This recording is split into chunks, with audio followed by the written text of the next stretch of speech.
Hello, I'm Severn Suzuki, speaking for ECHO, the Environmental Children's Organization.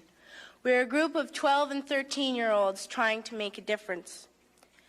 Vanessa Suddy, Morgan Geisler, Michelle Quigg, and me. We've raised all the money to come here ourselves, to come 5,000 miles to tell you adults you must change your ways. Coming up here today, I have no hidden agenda. I am fighting for my future. Losing my future is not like losing an election or a few points on the stock market. I am here to speak for all generations to come. I am here to speak on behalf of the starving children around the world whose cries go unheard. I am here to speak for the countless animals dying across this planet because they have nowhere left to go. I am afraid to go out in the sun now because of the holes in our ozone. I am afraid to breathe the air because I don't know what chemicals are in it. I used to go fishing in Vancouver, my home, with my dad, until just a few years ago we found the fish full of cancers. And now we hear of animals and plants going extinct, every day vanishing forever. In my life, I have dreamt of seeing the great herds of wild animals, jungles and rainforests full of birds and butterflies. But now I wonder if they will even exist for my children to see. Did you have to worry of these things when you were my age? All this is happening before our eyes, and yet we act as if we have all the time we want and all the solutions. I'm only a child, and I don't have all the solutions. But I want you to realize, neither do you. You don't know how to fix the holes in our ozone layer. You don't know how to bring the salmon back up a dead stream. You don't know how to bring back an animal now extinct. And you can't bring back the forest that once grew where there is now a desert. If you don't know how to fix it, please stop breaking it. Here, you may be delegates of your government, business people, organizers, reporters, or politicians, but really, your mothers and fathers, sisters and brothers, aunts and uncles, and all of you are someone's child.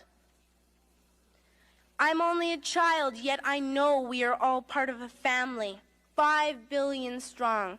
In fact, 30 million species strong. And borders and governments will never change that.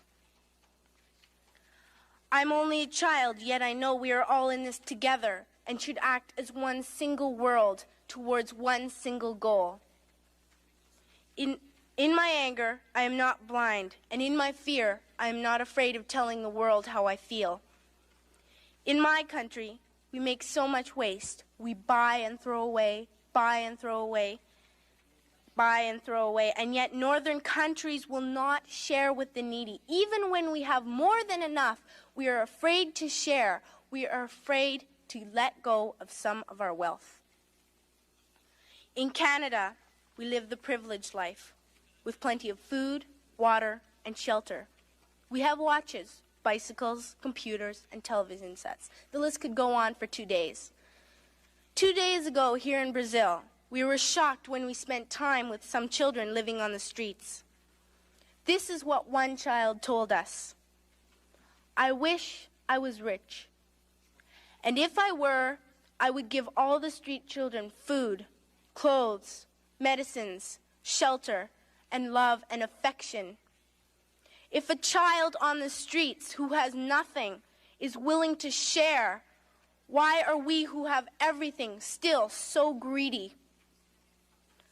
I can't stop thinking that these are children my own age, that it makes a tremendous difference where you are born.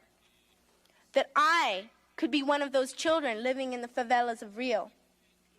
I could be a child starving in Somalia, or a victim of war in the Middle East, or a beggar in India.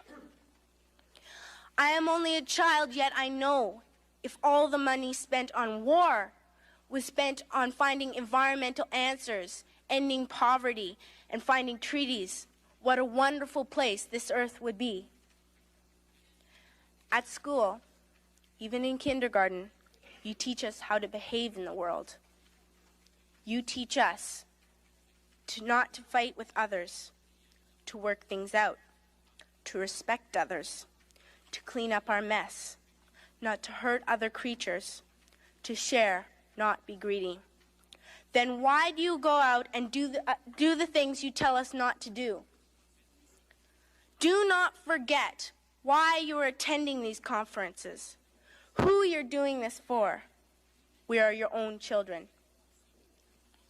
You are deciding what kind of a world we are growing up in. Parents should be able to comfort their children by saying, everything's going to be all right. It's not the end of the world, and we're doing the best we can. But I don't think you can say that to us anymore. Are we even on your list of priorities? My dad always says, you are what you do, not what you say. Well, what you do makes me cry at night. You grown-ups say you love us, but I challenge you, please, make your actions reflect your words. Thank you.